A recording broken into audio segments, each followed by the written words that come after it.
Hello and welcome to Motors for the Masses. You find this my line? Well, I stole your "but have fun" at the end, so I thought I'd steal the beginning as well. Right, do you want to just take over and do the lot? No, you're right, crack on. Hello and welcome to another episode of Motors for the Masses. You forgot that bit. The hybrid build! Take the piss now. Okay, this week we are back on the bike, and why we're doing this and not the MASH 400s, I hear you ask? Because we want to get going on this, and the MASHs are coming in the future. However, we do have lots of goodies. Can't beat goodies. What have we got? Well, we've got some braided fuel line. We have, which one's this? This one is a clutch cable. So we have a clutch cable. We have a throttle cable. Now we already have two on the bike. Yes, it has two on the bike, and this one is as a backup. Again, all the links and prices will be in the description below. We also have a rev counter cable. Otherwise known as a Tacho cable. That. And we've got some brake shoes. Brake shoes. Good enough. Yep. And we've got some brake pads. Tiny little things, they're little round things. I shall show you. Look, it's a brake pad. That's actually a bit of tissue, but inside is a brake pad. Look at that, isn't that cute? The caliper's quite small, isn't it? It is a small caliper. Yes, so let's get that back in there. Well, at the end of the day, it's only a 100-mile-an-hour bike. It's not like it's a no, it's a 70 miles an hour bike because that's the legal limit. Yeah, but the top speed was like 109 or something. That's empty. Okay, and I'm really pleased with this actually. We've got a clear fuel filter. Now it doesn't have a fuel filter on there at the moment, but it will have. And I thought I'd go for something a little bit different. So that's what I've got. A glass, see that look? A glass clear fuel filter. Isn't that lovely? I like that. Wasn't very expensive. Again, the link will be in the description below. For me, that sort of serves two purposes. One, it filters the fuel, which is a good thing. But two, we can see that the fuel is flowing to the carbs. Exactly that. And we've got some plastic.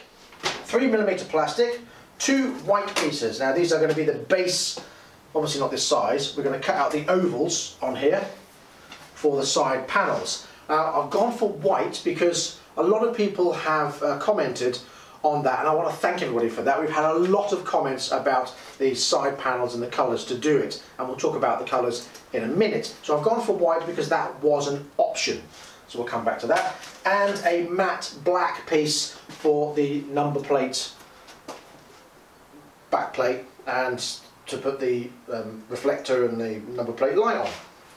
So we've got that as well. And what's in here? Oh yes, an oil filter. A replacement oil filter. Including the bit that fell off and dropped in the oil bucket. Exactly that, yes. Essential for having oil in your bike. Yeah. And I'm really pleased with this. Oh yeah, but show them the old one. Okay, these were the filters that were on it. They're not original, they're aftermarket ones. As you can see, they're cone filters, like so.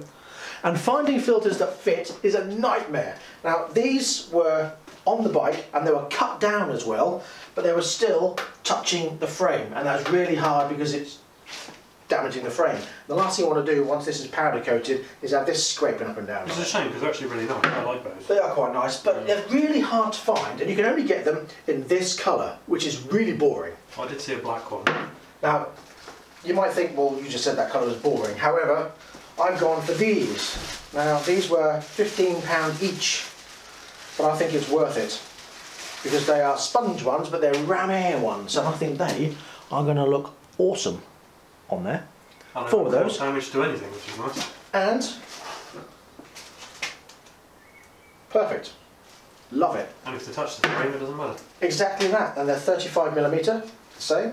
So yeah, there we go. We've got lots of goodies. Oh yes, and the last one. The pièce de résistance. I said that about that, didn't I? Did you? Yeah. Sorry. This is the pièce de résistance. That was the pre-pièce de résistance. This is the post-apocalyptic. Anyway, a number plate, but it's not just a normal number plate. This is a pressed alloy one. Really pleased with that. That is nice. So that will go. And it's a good size too. You can't see it on there, can you? No, you'll see it in a minute. What do you think of that? Really happy about that. Again, the link will be in the description below. And this one was just £12. That's not bad actually. Really pleased with that. And it's from a proper company because they asked for my details first and they've got a registration number that they provided me with, so it's a proper company that's run or that's licensed for DVLA number plates. So, pretty chuffed. That's a good price because I was looking at plastic ones the other day and they were 14 quid, same size. I know. But although you can add like a little flag, the Euro flag thing, or you can put a slogan at the bottom and stuff, which is quite cool. But £14 is what I was looking at. So we've got lots of goodies. Yeah. And what's happening on the bike today, Malcolm? Well, I think we would like to make a battery box. So we need to sort out a couple of brackets on the frame and then make a box which can be removed. Yes. For future removey things. Now that's RCB powder coat black, I guess. Yes, and that's essential before we can mount these side panels, because these side panels are going to mount onto the battery box, or fix onto it, not mount, fix onto it. And then hopefully, if we've got some time, we can cut out the plastic for the ovals and measure up for those. So we'll see about that too. Don't hold your breath on that one though, because that's going to be time consuming to cut those out and make them right. Well, we do need to do a proper CAD to make sure that we've got a proper oval, not just, yeah, it's good enough. So, let's go. Yes.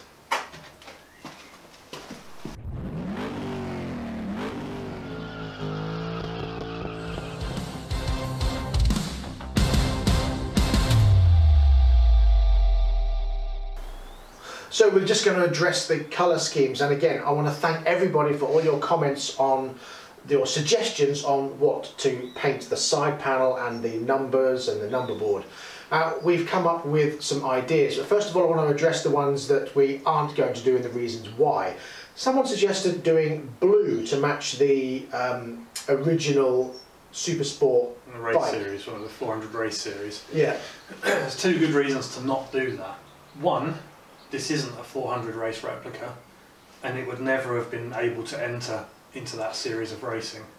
Plus, the blue will not work. We've got blue down here. If you've got gunmetal, orange and blue, I think by the time we come to it and we're putting this bike back together, that exhaust will be painted black. Yeah, I think so.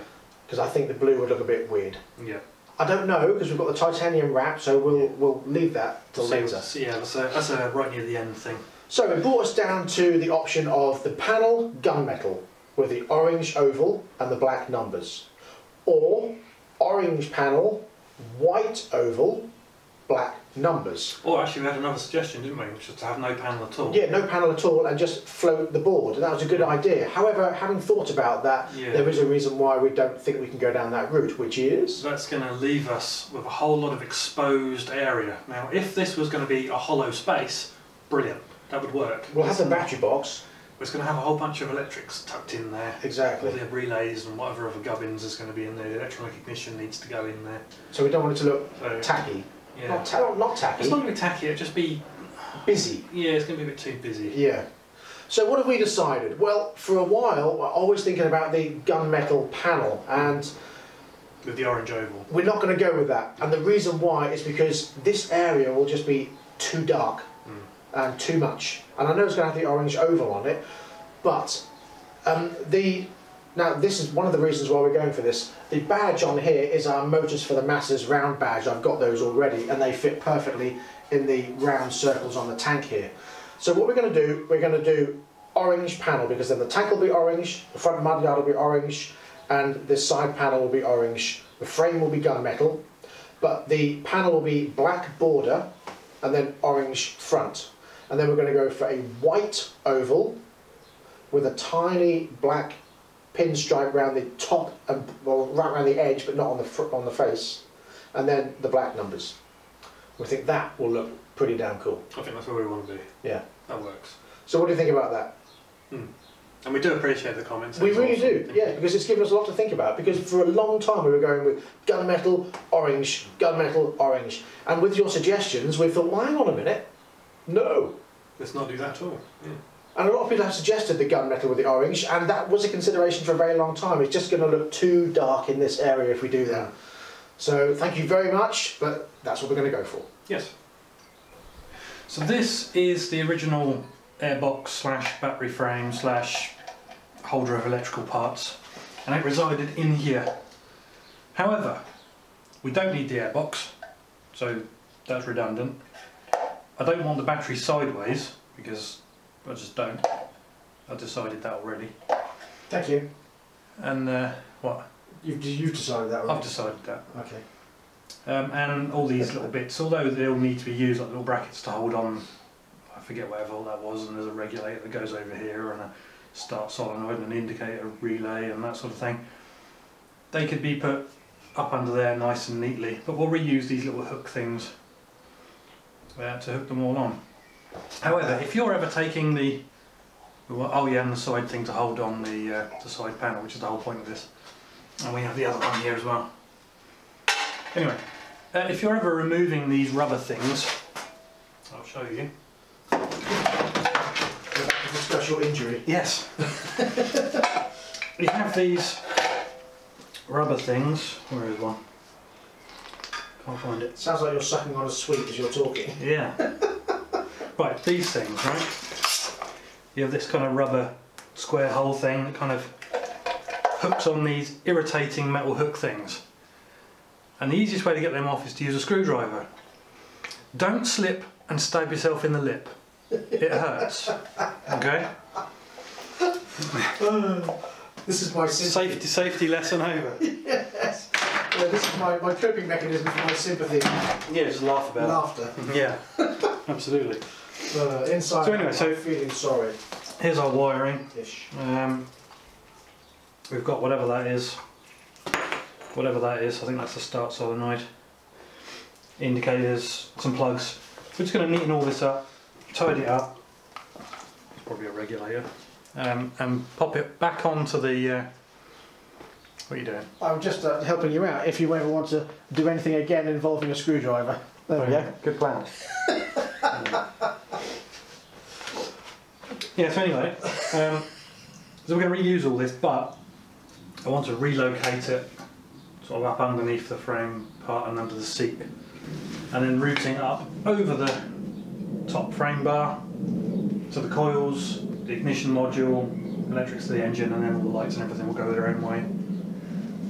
So that's that, really. So if we put a bar through here and a bar round the plastic doodah there, mud flat, lose this little bracket thing that's just in the way, and we can reuse these kind of rubber grommet things to bolt through, and we can make a new box to sit on those two bars, bolt them on using these rubbery things and a couple of captive nuts, and then we just chop off all these little brackets and reuse them.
Going, I hear you ask. Oh, let me show you. Where's that going?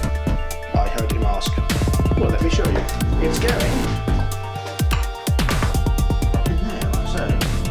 You just shave the edges off, and that'll bring that in slightly further. Shave the edges off, so I can weld it on the edge here and here, and that'll bring that closest there. So that will go around there.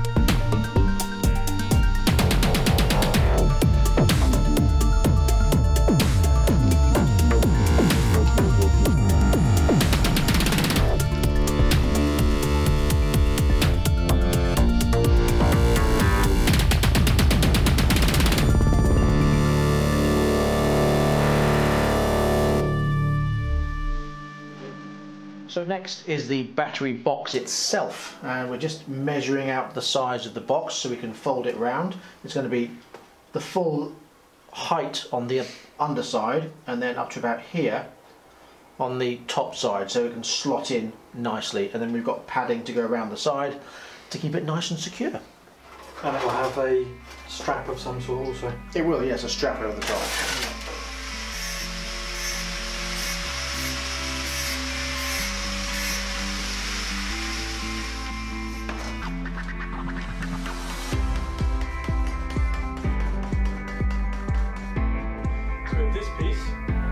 This piece which goes on here, like so, and then another one for the other end, like so, like that, box. The battery will live in it like so, but with some padding and a rubber strap.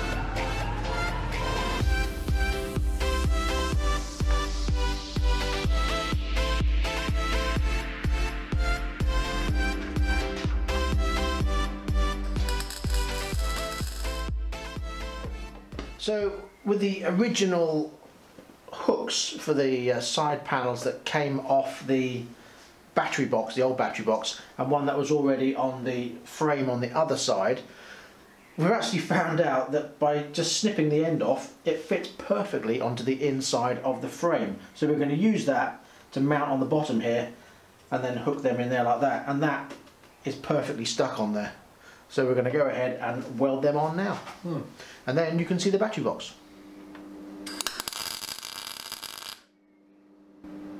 So, big question is, does it fit? We're throwing a tack on there just to make it be. On and in. Oh, lovely! Just need to sort the hooks out at the top there, it'd be great. And it fits perfectly along the side there. Yeah, it's good. Nicely done. Yeah, that's nice good. And flush. Nice.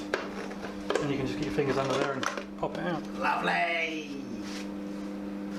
So now these side panels are mounted nice and sturdy, nice and flush. So we can mount the battery box. Pop that off. And here is a battery box. So cute! And here are some bolts. So all we're going to do is drill holes to the bottom through these bars and mount it to that, and then we've got some nice soft sponge that we're going to line the battery box with, and the battery will slot in there. And then once these panels are back on,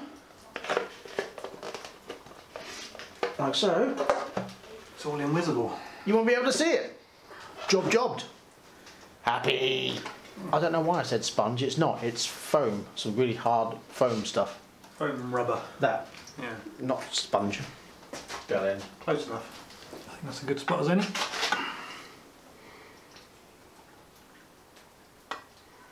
Okay, so that's the middle there. There. I'm going to go back a bit. I'm going to put it in the middle. Who's in the middle? The middle was like that. Oh, shut up.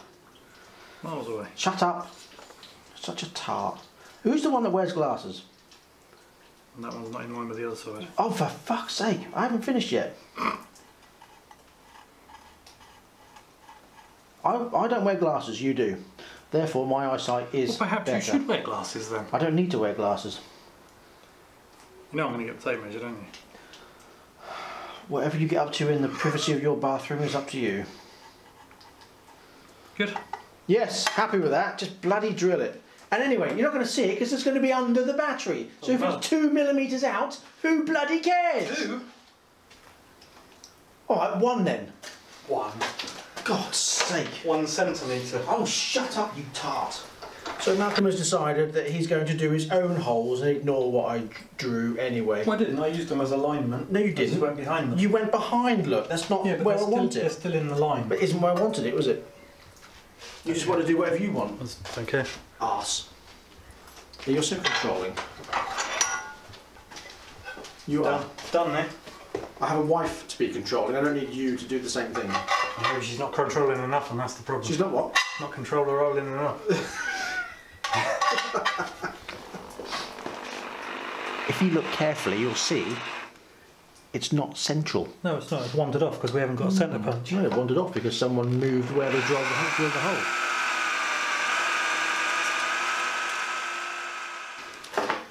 So this is now in place, now bolted in.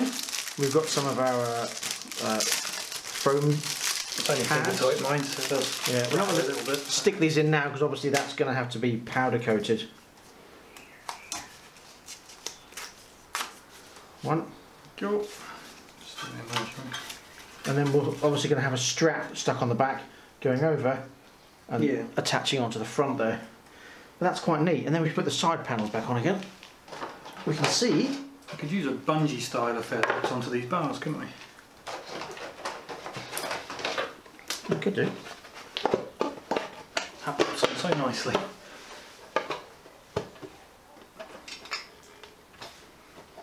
Oh, we'll pull that down slightly. Push that one on so it's nice and snug. Just look at that. That is brilliant. Really pleased with that. It's good stuff. Yeah. And that leaves us a whole bunch of space around the battery up top here and at the back where we can stick electrical stuff. Also at the back of here there's going to be space where we can hang the... Yeah, that's also nicely protected from the carbs. But also there was a couple of bits that have got fins and things on. Good for air cooling because it's going to get indeed air fed through there. Yes. So that's brilliant. Really pleased with that. Okay, so let's address the next issue. The next issue is this plastic mudguard thingy. We were going to slot this in, drill some holes and rivet it to the two metal, whatever they are, tangs, into place. However, if we rivet it in, you've then got the problems of unriveting it if you need to get it out for whatever reason. That's not ideal. So what we thought is, rather than do that, we're going to kind of insert it into here. A little bit of faffing and fiddling about. There we go. Insert it into here where it's got to go. Hook it onto its tang things. Like so. And then up top here we've got this piece of metal we've welded in. So what we're going to do is we're going to make a hole in the plastic and we're going to weld a little hook onto here, and it'll just be a case of bowing the plastics, hooking it onto the hook that holds it into place. It's already held on its tangs. I think we're good. Okay, so clocks.